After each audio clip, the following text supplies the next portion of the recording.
Audi Q2 2016 present. Small doesn't mean cheap, particularly in the small SUV market. Take the Audi Q2. It has bold styling on the outside, a well-finished and sporty interior, and tidy handling. You also have the benefit of driving around in a compact vehicle that's easy to park in town and should be relatively fuel efficient compared with bulkier premium SUVs, such as the BMW X1, Peugeot 3008 and Volkswagen T-Roc. The engine range initially consisted of 3 petrol and 2 diesels, with Quattro 4-wheel drive available on the most powerful 2-liter petrol and diesel options. Even the entry-level 113 bhp 1-liter TFSI 3-cylinder petrol is perky enough for town work. But the 148 bhp 1.4 TFSI petrol is better, since it uses cylinder deactivation technology to achieve similar fuel economy to the smaller 1.0 while having much better out-of-town performance.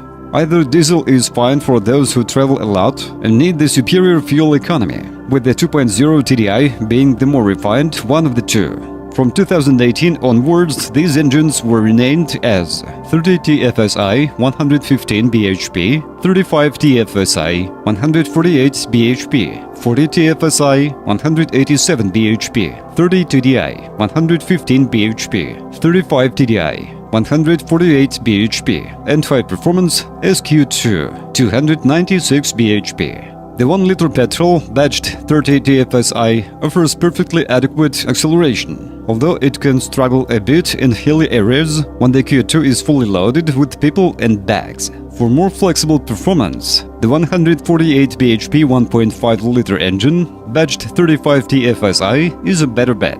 It has more mid-rev shove.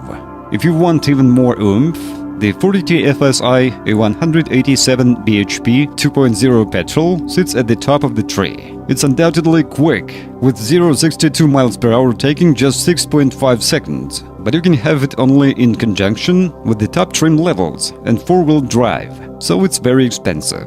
Anyone doing very high miles will find the diesel 30 TDI with 150 bhp a tempting proposition. It's not exactly quick, but has enough pull at low revs to make the more powerful 35 TDI with 148 bhp seem unnecessary.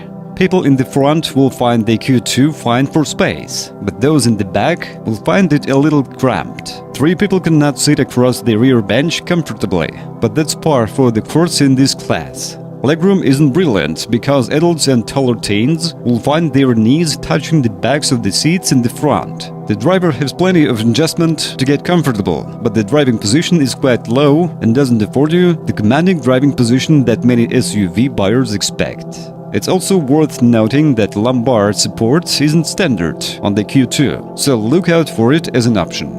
Speaking of options, the Q2 could have been ordered with a whole raft of them to turn it into a very fancy and expensive pint-sized SUV. The most impressive is the configurable display that replaces the analog gauges for the speedo and rev counter, with a 12.3-inch screen that can show you all sorts of driver information, from sat-nav instructions to fuel economy and driving data, all in the driver's line of sight. The great thing is that isn't at all distracting and quickly becomes second nature to use. Even if your Q2 doesn't have this, it comes with one of the easiest infotainment systems to use in the class. The standard 7-inch screen is controlled using a rotary dial by the gear lever and dedicated hard keys, which are often much easier to use on the move. The rest of the interior is nicely put together, with enough soft-touch plastics to make it feel a cut above the herd. All models get alloy wheels, a DAB radio, air conditioning, and Apple CarPlay and Android Auto smartphone capabilities. The boot can take a folded children's pushchair or 4 large shopping bags, thanks to its square shape. Mind, if you get a Quattro-equipped model, you won't get a variable height boot floor, because the 4-wheel drive gubbins underneath gets in the way.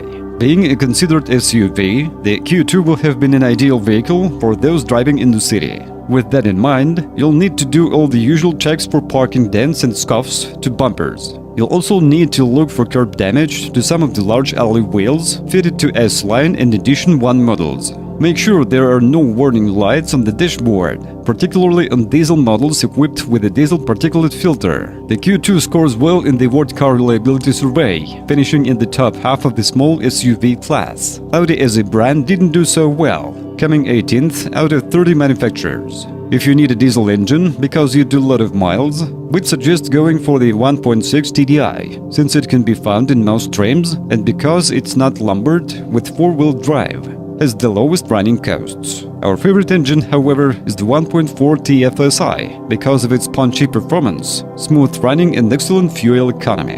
In later models, this is a 1.5-liter engine and known as the 35 TFSI. We'd advise going for a sport model because it comes with sensibly sized 17-inch alloy wheels to ensure the ride remains on the right side of firm. But it also gets you sat-nav, auto lights and wipers and cruise control. S-Line brings LED headlights, but the majority of extras consist of styling tweaks, so it isn't worth the additional expense. Our favorite Audi Q2, 1.4 TFSI 150 Sport. Well, if you are the owner of this car, then please describe the problem that you had to face during the operation of the car. Perhaps it is your feedback that will help viewers when choosing a car. That's it for today. Thanks everyone for attention. It isn't much work for you to subscribe to the channel. See you soon.